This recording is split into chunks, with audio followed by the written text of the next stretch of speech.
All right. So you're coming from the last video with a lot of confusion. I understand you. Don't worry. But don't worry about it. You're going to catch on to it as we look at this example right here.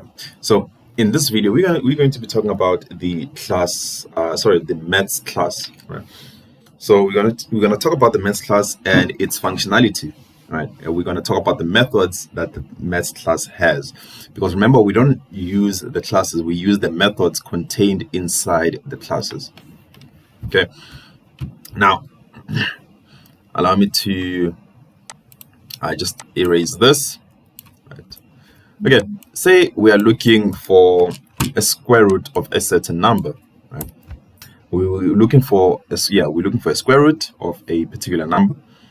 And then we want to also calculate, we want to look for a square root, and then we're going to calculate an area of a particular circle. Right? So firstly, I'm going to create an integer here. I'm going to say integer x is equal to 10. Right? It's equal to 10. Yeah. It's equal to 10. Right? So let's just do it. Let me just do it in here. Right, so that's our input, and then our process. Right, so I'm looking for, let's do 100, because I know 10 times 10 is 100. Right? So we're looking for a square root here. So I'm going to say is equal to. Right. So how do I find the square root of a particular number? Right. So this is where the maths class comes in. So if you're looking for anything that has to do with mathematics, so there's a class in Java that is called maths. Okay, so math class is the one that's going to have these functions, these methods that contain whatever it is that you're looking for. So how do we do it? So we first write the name of the class that we're looking for, which is the maths class. So math dot. Now when we put a dot, that means now we are going into this particular class. Right? So you can think of methods as you can think of classes and methods as a class is a library, right?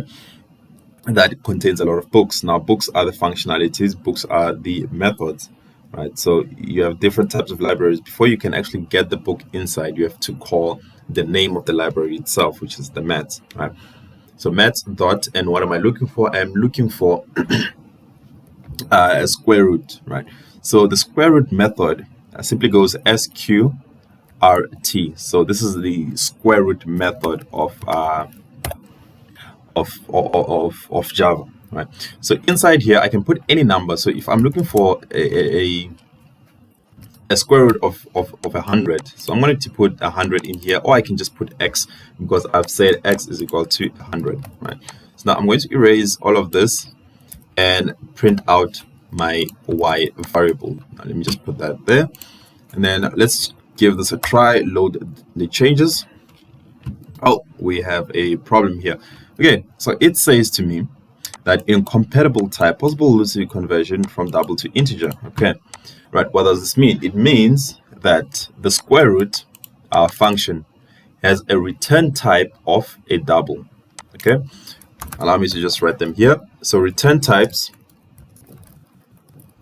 are, right, so okay, let me just teach you this as well. So if you're gonna write multiple comments, right, so I don't recommend you do this. So you see that, so that's a time waster. Don't do that. Simply do slash and then put a star. Okay, and then how you end it, you put a star and a slash, so you just go backwards. So anything in between the two will be regarded as a comment. So what does it do? Oh, right, return types. Right, so return types. Types of returns you have void, right, meaning does not return anything. Okay. Next you have a double, right, and then you have an int. You have a boolean. Basically, you have these are your data types, right? Return types are basically data types with the addition of void. Okay. Now, how does this work? It means for it to return a value means you are getting back a value, right? So here I'm giving it x, and I'm expecting to get a value back, right? So that's why we have an equal sign here. because we're expecting that this is going to give me an answer. That's what return type is. So it's supposed to give me an answer, something back, right? So this method of square root, maths.square root, its return type is a double, right? So I need to match the return type with my container, with my variable.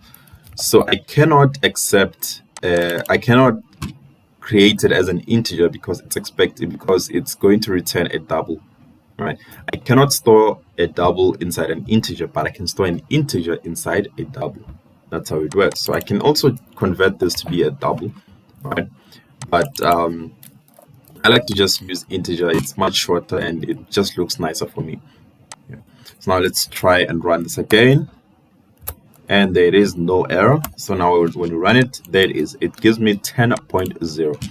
Okay, 10.0. So now it doesn't need to be perfect because I can have 150. There's no square root for 150, right? And then when I run the program here, and there it is. So you see that. So it gives me the correct square root. So it's 12.24. So that's what I mean when I say it's expecting a double. So even this, as you can see, there's a 0.0 at the end. That is a double itself. So this is the math.square root. Another method that you need to be familiar with is, I'm just going to create it as a double. Double Z is the power, right? So this is the exponential. This means to power, right? It's the exponential method, right? So how does this work? This works, it's expecting two values. Notice that here I only gave it one value, which is x, right? But in this one, it's expecting two values. The first one being the base and the second one being the exponent. So if I wanted to write 5 to the power 2, I would write it as 5, 2. Notice the comma is an actual comma and not a dot, right? So this, according to Java, is 5 to the power 2. So if I was to run, oh, sorry about that, let's change this to Z. Now I want to print Z. So now if I was going to run this program, right, so it's 25. So 5 to the power 2 is 25.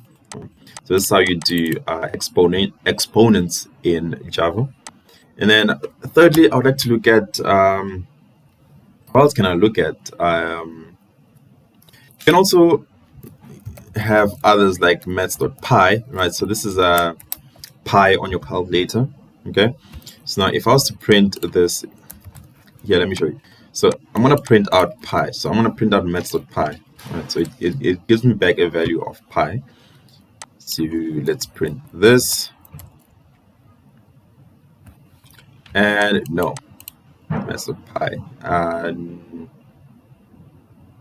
Pi is not a symbol. What did I do wrong?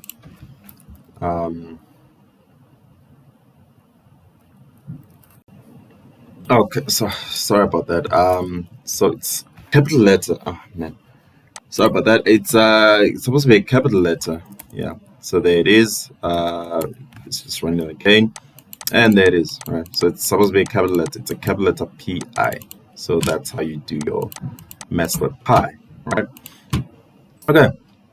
And okay, this is a lot of work, but yeah.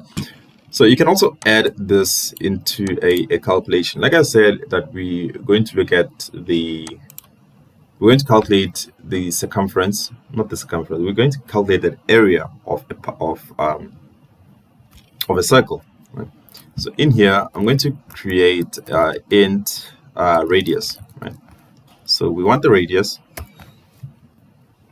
and then down here, I'm going to say radius is equal to, let's say we have a radius of 5, right?